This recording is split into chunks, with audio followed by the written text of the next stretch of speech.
The Michael Jackson biopic, titled Michael, premiered in Berlin on April 10, 2026, and saw its wide theatrical and IMAX release on April 24, 2026.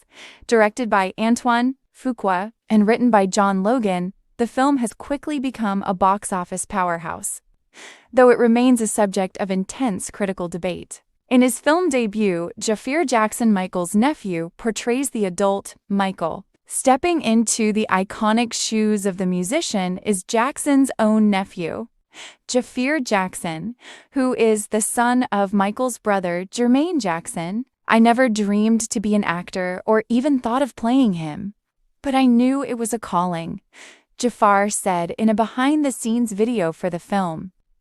"Embodying Michael, I really had to earn the role and prove to the filmmakers that I was capable of becoming Michael.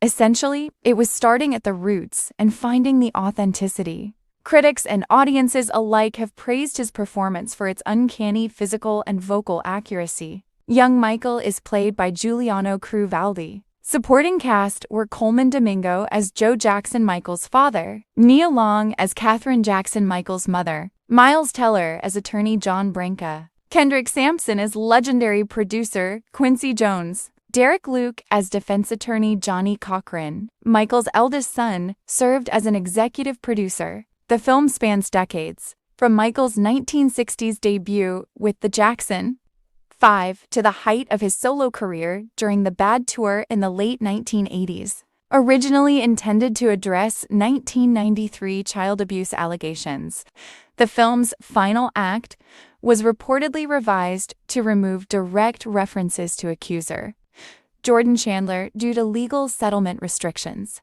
Critics have labeled the final result sanitized for largely avoiding the darker controversies of his later life.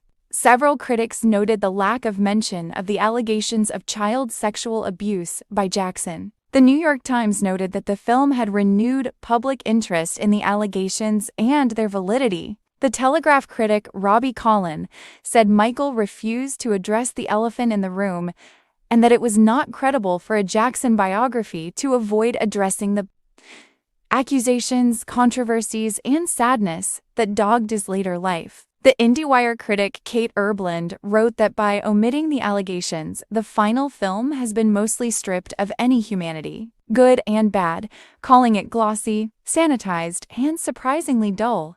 Dan Reed, the director of Leaving Neverland, a documentary exploring the allegations, criticized the omission of them. James Safechuck, who was in the documentary as an alleged victim, said in a statement about the film, "Our abusers are praised sometimes, even after we come out and tell the truth." On the opening day of the film, new sexual abuse allegations against Jackson became public. A lawsuit, originally filed in February 2026 by 4 siblings, claimed that Jackson had groomed and molested them. The siblings claimed Jackson showed them child pornography, gave them alcohol, drugs, and expensive gifts, and performed extreme sex acts on them as children. An attorney representing the siblings called the film a puff piece to glorify Jackson, and the siblings claimed their intent with the lawsuit was to reveal the truth about Jackson. The Jackson estate called the lawsuit a desperate money grab. Following the filing of the lawsuit, Lionsgate increased promotion of the film. Despite mixed reviews, the film is shattering records. It is projected to have a domestic opening weekend of $94 million, $100 million, and has already crossed the $200 million mark globally within its first few days. What do you think of Michael Jackson biopic? If you have watched this video to this point, please drop a comment, like, share, and subscribe.